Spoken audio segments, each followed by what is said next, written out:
Bonjour à tous et bienvenue sur Déclic Numérique. Dans cette nouvelle vidéo, aujourd'hui on retourne dans Lightroom et je vais vous parler de l'outil de suppression des défauts qui va vous permettre par exemple d'éliminer les taches de capteur ou des éléments gênants dans une photo. C'est parti!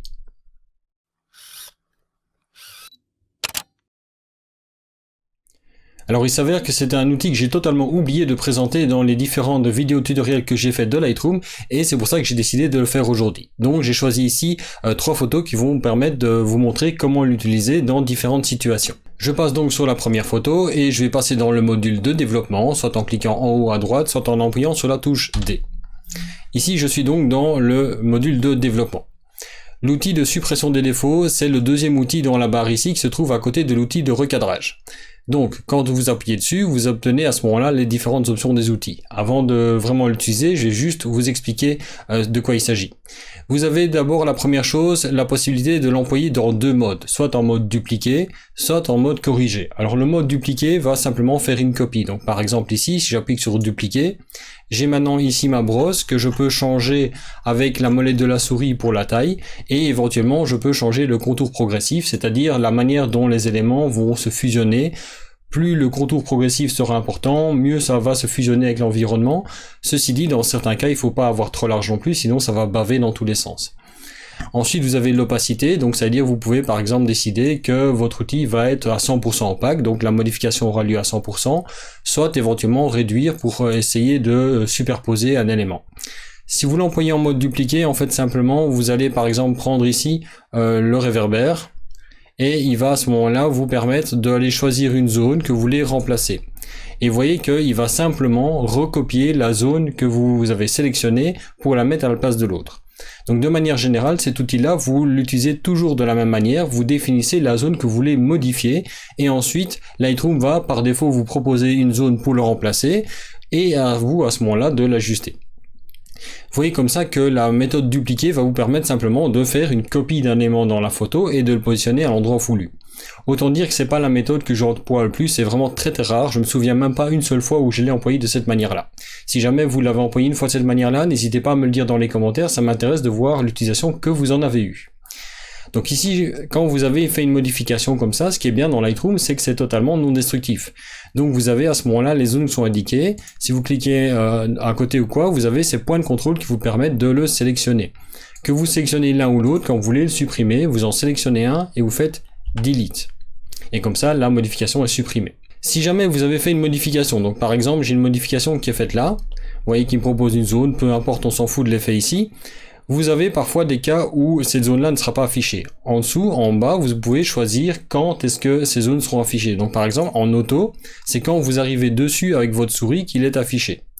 Quand il est mis en toujours, ça veut dire qu'il sera toujours affiché. Si vous le mettez en sélectionné, ça veut dire qu'il ne sera mis qu'au moment où vous le sélectionnez. Donc s'il y en a deux par exemple, il va m'en afficher un et il m'affichera l'autre seulement si je le sélectionne. Donc de nouveau ici, je vais supprimer mes défauts que j'ai faits. Voilà. Et enfin, le dernier mode, c'est jamais. Ça veut dire que dans ce cas-là, si vous avez fait des modifications dans votre environnement et que vous voulez repasser à une même zone, ça peut être intéressant de ne jamais les afficher. Comme ça, vous pouvez repasser sur une zone que vous avez déjà corrigée. Je vous montrerai ça après. Donc moi, généralement, soit je le mets en auto, soit en toujours. Ici, je vais le mettre en toujours, comme ça, vous voyez exactement ce qui se passe. Alors maintenant, on passe à la case ici à droite. Et vous avez affiché les défauts. Cette case-là va vous permettre de changer l'affichage de Lightroom de manière à ce qu'il va mettre en évidence les défauts éventuels de votre photo. Quand vous cochez la case, il passe sur un affichage noir et blanc où il va montrer que finalement les zones de contraste, que les bords des détails. Et là, vous pouvez à ce moment-là jouer avec le curseur ici pour définir quelle est l'accentuation que vous voulez. Et ça va vous permettre comme ça de cibler des défauts. Et vous voyez du coup ici, c'est qu'il y a des endroits où j'ai en fait ici des petits points à gauche et à droite qui sont des défauts. Alors on va zoomer dans la photo pour voir de plus près, mais déjà vous voyez que du coup, je vais pouvoir ici grâce à ça éventuellement cibler des éléments. Et quand on a des tâches sur le capteur, c'est très pratique. Donc ici, je vais simplement le décocher pour voir la photo. Moi, ce que je vais plutôt utiliser, en fait, c'est simplement la méthode corriger. Le mode corriger fonctionne un petit peu différemment. Lui, par contre, il va essayer de remplacer la zone que vous avez définie par une autre zone en adaptant les luminosités et les couleurs. Donc, c'est plutôt un remplacement de texture qui est fait dans ce cas-là. Ce qui convient le mieux, généralement, pour une correction de défaut. Donc, 3/4 du temps, le mode corriger, même plus que ça, fonctionne parfaitement bien. Donc maintenant, je vais essayer de trouver des défauts sur ma photo. Et donc pour ça, je vais zoomer. Donc j'appuie sur la barre d'espace et je clique sur la photo. Comme ça, je passe à 100%. Et en appuyant sur la barre d'espace et en déplaçant gauche-droite, je peux bouger dans ma photo. Vous voyez qu'ici, j'ai 2-3 petites taches. Là, j'ai une tache de capteur. Là, j'ai une petite crasse dans l'air, ça doit être de la poussière. J'ai encore une tache de capteur ici. Je peux les mettre en évidence avec l'accentuation des défauts.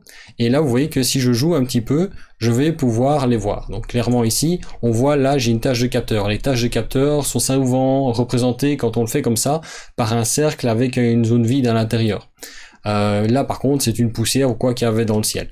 Alors, vous allez me dire que c'est pas hyper flagrant ici au niveau de la photo, mais quand on veut retoucher une photo, tant qu'à faire, autant enlever tous les défauts. Donc je reviens à 100% et maintenant je vais vouloir corriger ces défauts.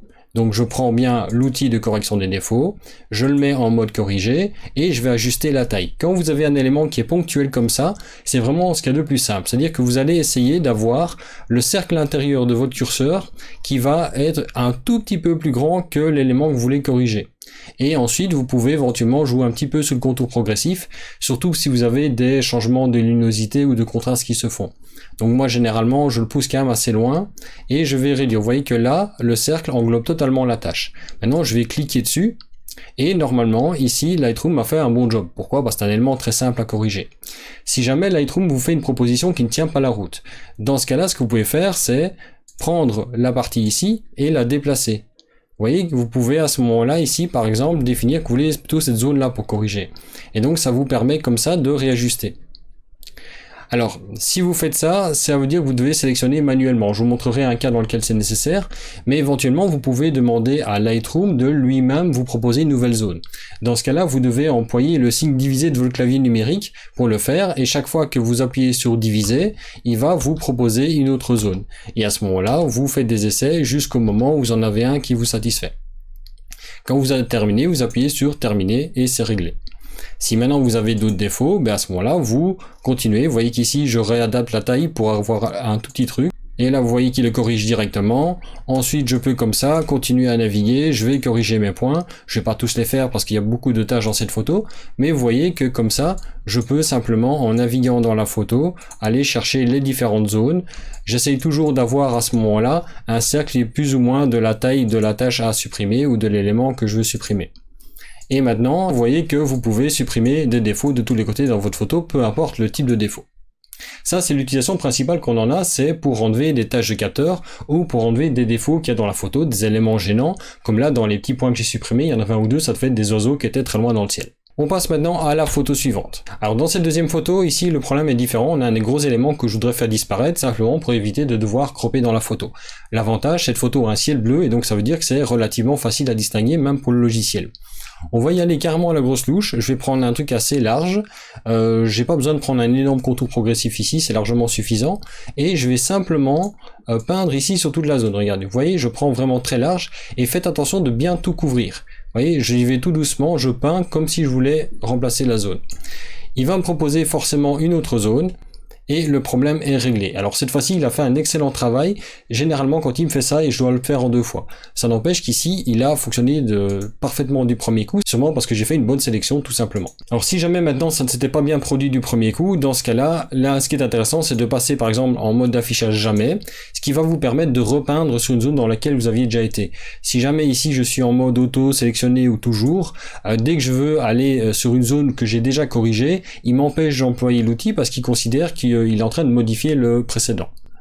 Donc de nouveau, ici à ce moment-là, passez simplement sur jamais et vous pouvez resélectionner la zone sans aucun problème. Donc vous voyez que l'outil correcteur permet également de corriger d'énormes problèmes dans la photo. Vous pouvez carrément supprimer un élément de la photo. Tout dépend bien sûr de la finesse à laquelle vous voulez le faire et de la manière dont l'élément se détache du fond. Ici, la raison pour laquelle ça fonctionne bien, c'est parce que le ciel a été bien uni. Donc je repasse en mode toujours pour le voir et vous voyez que si je fais un avant et après, il n'y a pas photo, c'est nettement moins dérangeant comme ça. Et enfin, je vais vous montrer une troisième manière de l'utiliser qui peut parfois être assez originale. Pour ça, je prends ma troisième photo ici. Dans l'ensemble, cette photo, elle n'est pas trop mal, c'est-à-dire qu'il n'y a pas d'éléments vraiment dérangeants. Ces signes ici sont importants, parce que ça fait partie du lieu. Le seul truc qui m'ennuie ici, c'est le petit signe qui est là. Ben ça, je peux le considérer comme un défaut normal dans la photo. Je prends l'outil correcteur, je vais prendre quelque chose qui est à peine plus grand. Faites attention quand même s'il y a des ombres projetées avec un élément, pensez à bien les sélectionner avec. Ici, je prends un élément, je sélectionne, il me propose de le remplacer, et là, c'est pas pile poil. Vous voyez qu'il prend une zone qui pose problème. Donc dans ce cas-là, j'appuie sur diviser pour qu'il m'en repropose d'autres. Vous voyez que pour l'instant, il galère un peu à me proposer quelque chose qui va bien. Il est chaque fois à un mauvais endroit.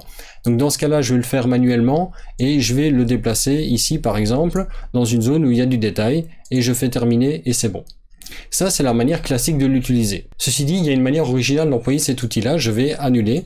C'est de l'employer pour déplacer un élément dans la scène. Si maintenant je voulais que ce signe apparaisse par exemple dans la case du dessus, ce que je ferais, c'est que je vais prendre simplement un outil qui va me permettre d'englober tout l'élément. Vous voyez qu'ici le cercle est légèrement plus grand. Mais au lieu de cliquer à l'endroit où je veux faire une correction, je vais cliquer à l'endroit où je veux que l'élément apparaisse. Donc par exemple, je vais le mettre ici. Alors là, il me propose une correction, ça ne m'intéresse pas. Mais ce que je vais faire après, c'est venir déplacer ça sur le signe que je veux récupérer. Vous voyez, comme ceci. Et du coup, j'ai dupliqué le symbole. Et si maintenant je veux supprimer le symbole, c'est pas compliqué. Il me suffit plus que de le supprimer là et d'aller chercher une texture qui m'intéresse quelque part, comme ceci. Et du coup, si maintenant je regarde ce qui s'est passé, avant le signe était là, après il se trouve là, et ça marche encore relativement bien. Donc parfois ça peut être intéressant si vous l'utilisez pour déplacer un élément dans une scène pour améliorer un petit peu votre composition. Donc moyennant un petit peu de patience et un petit peu de soin, on peut employer totalement l'outil de suppression des défauts pour vraiment supprimer des éléments dans une photo, voire même les déplacer. Mais bien sûr, son utilisation principale, c'est quand même le fait d'enlever des poussières, d'enlever des détails, des éléments qui sont dérangeants dans la photo. Donc par exemple, si vous avez une surface brillante avec des poussières dessus, c'est un moyen excellent pour l'enlever. Voilà donc pour l'outil de suppression des défauts dans Lightroom, j'espère avoir été complet et de vous avoir bien montré comment l'utiliser. Si jamais vous avez des questions, n'hésitez pas à les poser dans les commentaires, ils sont là pour ça. Quoi qu'il en soit, si cette vidéo vous a plu, comme d'habitude, likez-la, commentez-la, partagez-la, n'hésitez pas non plus à vous abonner à la chaîne et activer les notifications pour être prévenu de la sortie des prochaines vidéos. Vous pouvez également me joindre sur Facebook via la page et le groupe de Déclic Numérique, il y a également le compte Twitter de Déclic Numérique et mon compte Instagram. Vous retrouvez les liens de tout ça à la fois dans la description de la vidéo mais aussi dans la bannière de la chaîne. Et sinon, moi je vous dis à dans 2 semaines sur Déclic Numérique pour une nouvelle vidéo, parce que la semaine prochaine, c'est les vacances pour moi aussi. Ciao!